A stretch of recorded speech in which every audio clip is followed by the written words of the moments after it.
আসসালামু আলাইকুম প্রিয় দর্শক, আজকে আমরা ঘুরতে আসি বাগেরহাটের ঐতিহ্য যে বিশ্বে মানচিত্র পরিচিত হজরত খানজাহালি রহমতুল্লাহর মাজার। আজকে খানজাহালি রহমতুল্লাহর মাজারের কিছু তথ্য ও ইনফরমেশন আপনাদের মাঝে তুলে ধরবো। হজরত খানজাহালি রহমতুল্লাহের মাজারের দিঘি আমরা দেখতে পাচ্ছি।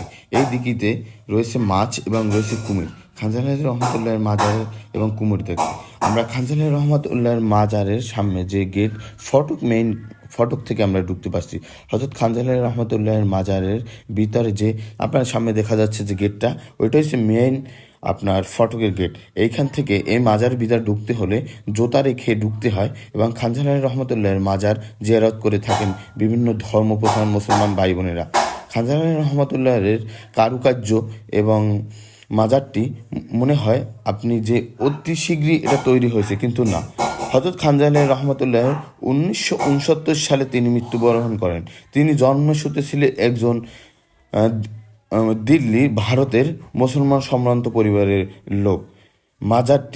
মাজারটি রয়েছে বাগেরহাট সদর থেকে 3 কিলোমিটার দূরে এবং মেন রোড থেকে 60 থেকে 70 গজ ভিতরে। খানজাহালি রহমতুল্লাহের মাজারটি অত্যন্ত সুন্দর এবং কারুকার্য।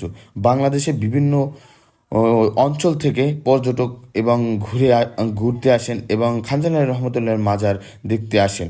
খানজাহালি রহমতুল্লাহের মাজারটির উচ্চতা রয়েছে 25 বর্গ ফুট এবং এর আয়তনে রয়েছে প্রায় 84 বর্গ ফুট। খানজাহালি রহমতুল্লাহের মাজার এর চারপাশে মাজারের একটি ওয়াল রয়েছে এবং একটি গম্বুজ দ্বারা মাজারটি নিয়ন্ত্রিত। হজরত খানজাহালি রহমতুল্লাহ ছিলেন একজন মুসলিম সম্ভ্রান্ত পরিবারের লোক। বাগেরহাটের ঐতিহ্যবাহী পর্যটক কেন্দ্র হজরত খানজাহালি রহমতুল্লাহের মাজার। খানজাহালি রহমতুল্লাহের মাজারের আপনারা যে মেইন সড়ক এবং এইখান থেকে প্রবেশ পথ, হজরত খানজাহালি রহমতুল্লাহের এইখান থেকে প্রবেশ করে থাকেন এবং পর্যটকের জন্য রয়েছে আকর্ষণীয় কেনাকাটা। এবং বাংলাদেশের মানুষ যখন বিভিন্ন স্থান থেকে আসে, এইখান থেকে পর্যটক তারা কিছু ক্রয় করে।